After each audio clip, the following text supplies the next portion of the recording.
Hi, I'm Dexter Trim, Executive Assistant to the Secretary for Tourism, Tobago Department of Tourism. And you're here exhibiting at World Travel Market this year. Why is this an important exhibition for you? Well, this is, after all, one of the largest travel fair in the world. It's here where a lot of business is done, a lot of contracts are signed. So as far as the Tobago House of Assembly is concerned, we are here particularly in terms of negotiating airlift to the destination to maintain our market share and to improve on it actually, especially in light of coming developments over the next couple of years. Can you tell us about any of your plans for 2008? What can we expect to see happening in Trinidad and Tobago? Well, quite a few things, certainly in terms of the accommodation. We've got two new developments that are going to start next year, early next year. We've got an eco-resort, the Culloden Eco-Resort on the north coast of the island. And then we've got the Golden Grove Resort on the southwestern end of the island. They're both integrated developments. That's hotels, villas, little shops and thing in between. So we've got that in terms of the accommodation. Airport construction, we're expecting to go out to tender for construction of a new terminal building to facilitate the increased airlift that we expect over the next couple of years. Right now there are some minor renovations to facilitate that, but a new tender is expected to go out next year, so for completion in about 2 years of a new project. In terms of activities happening on the island, there's always something happening in Trinidad and Tobago.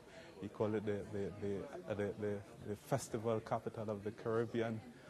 Starting off in February, there's going to be Carnival, which we think is the greatest show on earth, surpassing Rio, believe it or not. Following that, we've got the Easter goat racing in Tobago, very quaint activity during Easter, followed up by one of the biggest and best jazz festival in the Caribbean, which is the Plymouth Jazz Festival, and that's going to take place at the end of April. In the past, we have featured big name stars such as Stevie Wonder, Sting, Elton John, Natalie Cole, and my understanding is that next year, 2008, it's going to even be bigger and better. Okay, climate change is a hot topic at the moment, and you mentioned you've got an eco-resort coming on board. Mm-hmm. How high is eco-tourism or sustainable tourism on your agenda? How much is that a priority for you? And what else are you doing to tackle this? Well, it seems that this has been something that centuries ago the people of Tobago may have been very well aware of, because the largest protected rainforest in the Western Hemisphere, the oldest protected rather, we have it in Tobago, and that has been done since 1776. Certain parts of the island have been designated protected, no buildings and so on, construction, development can take place in that area. That has been since 1776, as I said. There are laws and regulations regarding protection of the wildlife in that area and elsewhere on the island, so that at a particular part of the year, hunting and so on is prevented. You can't hunt. There are legislation to protect the leatherback turtle, one of the endangered species, and so on. And currently the population over the years have become even more aware of things environmental, so that developments, they have to go through that process, and there's an environmental management authority set up to monitor and to ensure that the environment is protected as much as possible. Mm-hmm.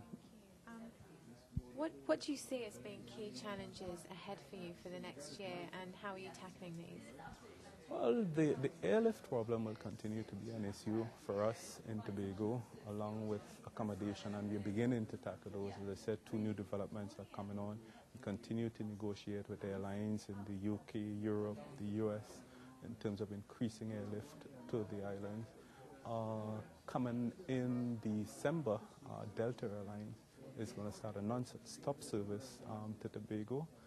And throughout Europe, we're continuing to try to get airlift, not just from the UK, but other parts of Europe, particularly in Scandinavia, because that's a growing market for us.